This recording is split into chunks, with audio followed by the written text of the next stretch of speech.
From LO1 until 6th session, I learned about the international economic, which discuss interaction between countries through trades in goods, service, money flows, and investment. It includes two parts. First, microeconomics. Two is macroeconomics. Furthermore, it discusses the state sovereignty, where the state has sovereignty, which is supreme power over the territory, people, and the government. Next is the trias politica, legislative, executive, and judicial, aim to prevent the absolute power. Also, state power has two aspects. First, legality. Two is legitimacy.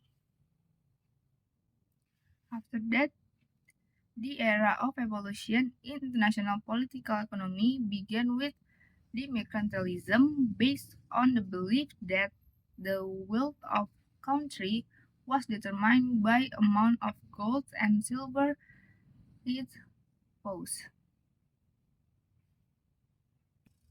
Also, the trade was considered a zero-sum game where the one country gained mean other country lost.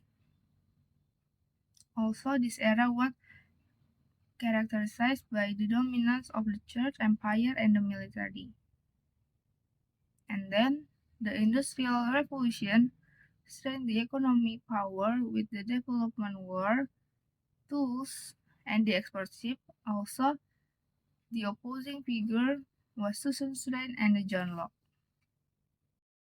Second, the transition to economic liberalism in the 18th century, economic views began to shift to economic liberalism. Adam Smith in The Wealth of Nations characterized the mercantilism and emphasized that true wealth comes on the production of goods and service. He introduced the concept of absolute advantage, where the country that more efficiently produce a particular good would benefit from the trade. In addition, a figure who opposed Adam Smith's argument is the David Ricardo, development the concept of comparative advantage that focuses on the opportunity cost. A country has a comparative advantage in the opportunity cost of producing certain goods is lower than the other countries. It was from this era that the Bretton Woods system was created, designed to regulate international economic relations post-World War II. The goal was to create the global economic stability, promote economic growth, and prevent a major depression like the 1930s. Which part of the hegemony of the United States, Bretton Woods create the International Bank of Reconstruction and Development, International Monetary Fund, and World Trade Organization. From the 07 until 12, I learned about the multinational corporation or MNC, which the definition and role in the international trade, also the positive impacts. First, multinational corporations are the companies that have significant operation, asset or investment in more than one country. This company play an important role in the international trade and business due to the cross-border scale and their operation and their ability to take advantage of different markets, labor, and policies across countries. For the positive impacts, first is increase foreign direct investment, two, job creation, and three, for the global economic integration. After that, from this LO, I learned about the contemporary phenomena, which the trade war, for the example, is the tariff conflict between the United States and China. The second, and I was also learned about the current issue, which the COVID-19. And lastly, I also learned about the impact on the developing countries, which the developing countries face major challenges, such as the depends on the raw material export, lack of the infrastructure, and the pressure from the developed countries.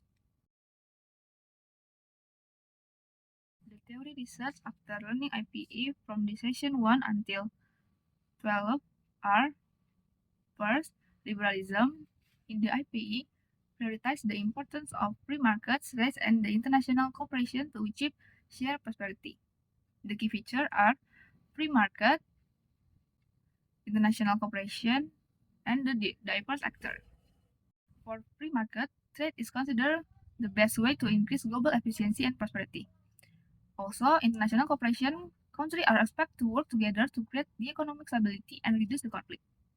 3. Diverse actors, in addition to state, non-state actors such as the multinational corporation, MNC, and the international organization play the important role. It also helps the figure and the concept, which the Adam Smith and the David Ricardo. First, Adam Smith has the theory emphasized that true wealth comes from the production of goods and services, not the accumulation of goods.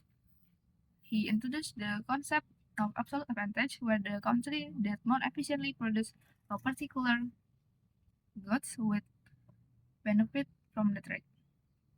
Second is David Ricardo has the theory of comparative advantage that show the benefit from the international trade based on visualization. First is global economic inequality. The challenge are widening inequality between developed and developing countries and the dominant multinational corporation in creating profits often at the expense of smaller countries. The solution are reform global trade policy to ensure that economic gains are distributed more equitably, increase regulation of multinational corporations to make them more socially and environmentally responsible, and also encourage the foreign direct investment oriented towards infrastructure development in the developing country. Second challenge is global financial crisis. The challenge is risk of financial crisis due to reliance on complex global economic system and market volatility. Also, economic instability caused by geopolitical tension or pandemics. The solution are strengthen international regulation of the global financial system to prevent the speculation, enhance the cooperation between central banks to stabilize the global economy, and establish a protection mechanism for developing countries that are vulnerable to financial crisis. The impact on this material on my understanding as an IR student is I can analyze how international trade policies such as tariff or economic sanction affect diplomatic relations between countries. Understanding that economic issues such as inequality or financial crisis are often at the root of geopolitical conflict. Also, I can understand that international relations involve not only states but also actors at the influence global policies such as large technology corporation in the Industrial Revolution 4.0. I can also analyze the multinational corporation play a role in the creating global economic inequality or influencing environment policies.